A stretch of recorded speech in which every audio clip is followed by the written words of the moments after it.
Olá, meu nome é Maria Eduarda, eu sou aluna da Engenharia da Computação da Universidade de São Francisco, campus Bragança.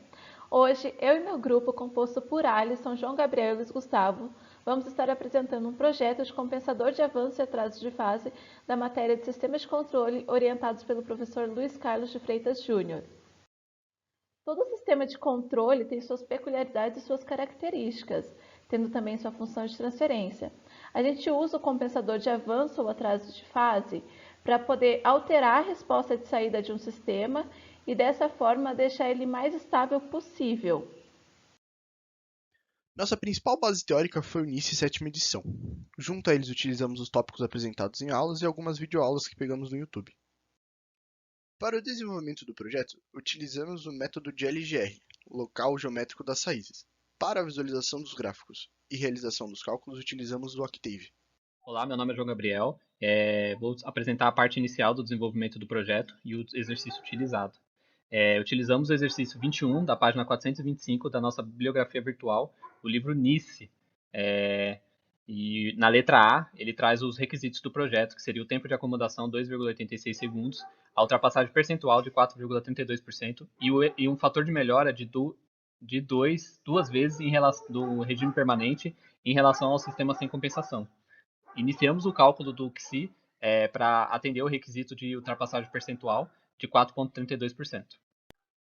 Calculamos CSI através dessa fórmula e com CSI em mãos e o tempo de acomodação do requisito do projeto, utilizamos a fórmula para poder calcular ômega-n e assim obtermos a parte real do nosso polo dominante.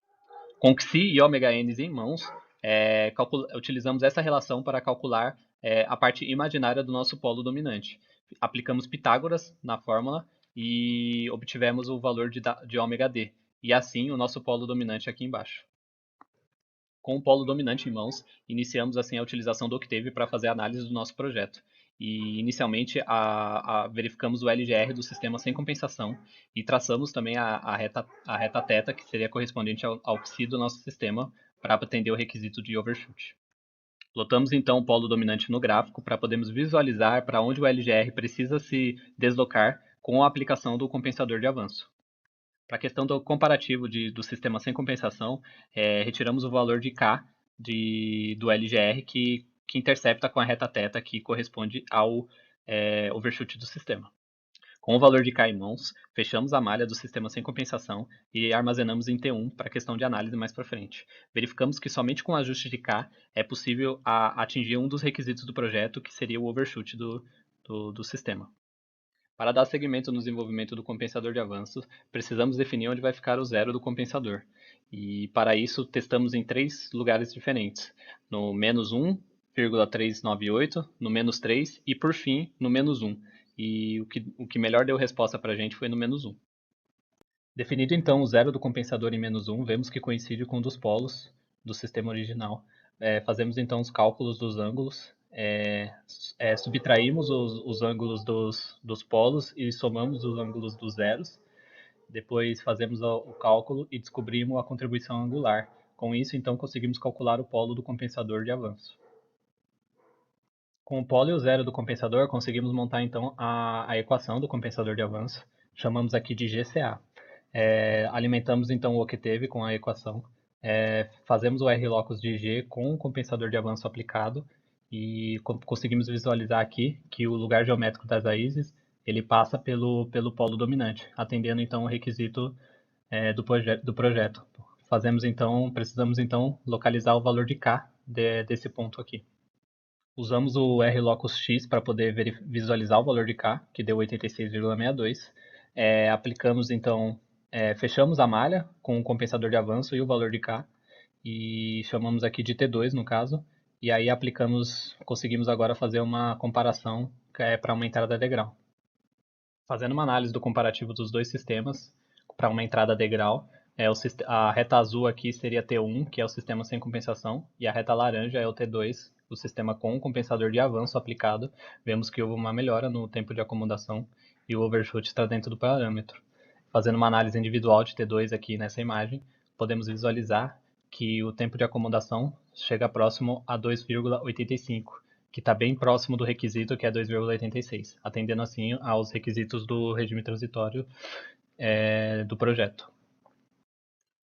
Fazemos agora a análise do erro em regime permanente.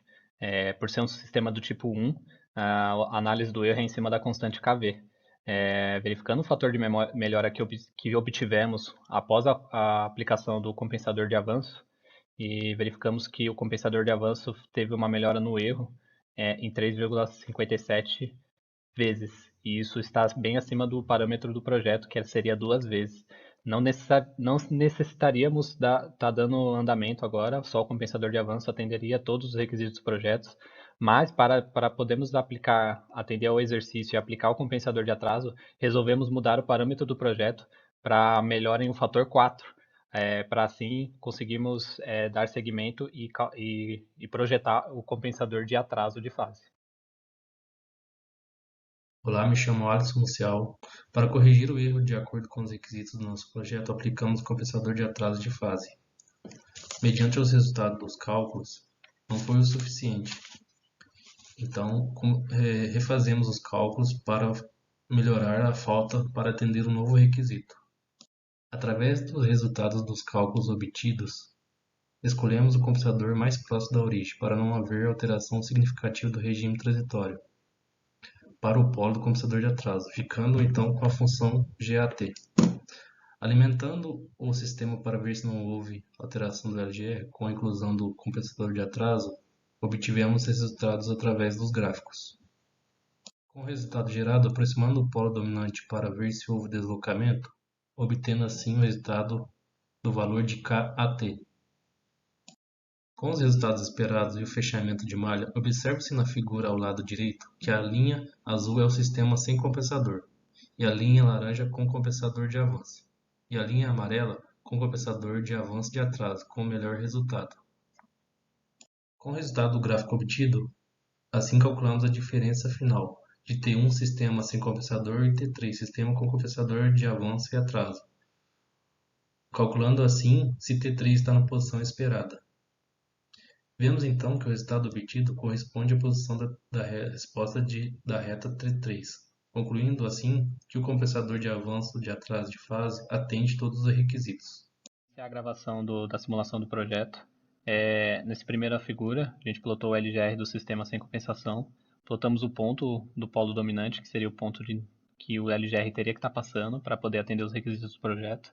E aqui eu fiz o tracejado também da reta θ, que seria para atender a questão do overshoot do sistema. Então, qualquer intersecção que o LGR faça com a reta θ vai atender ao requisito do overshoot.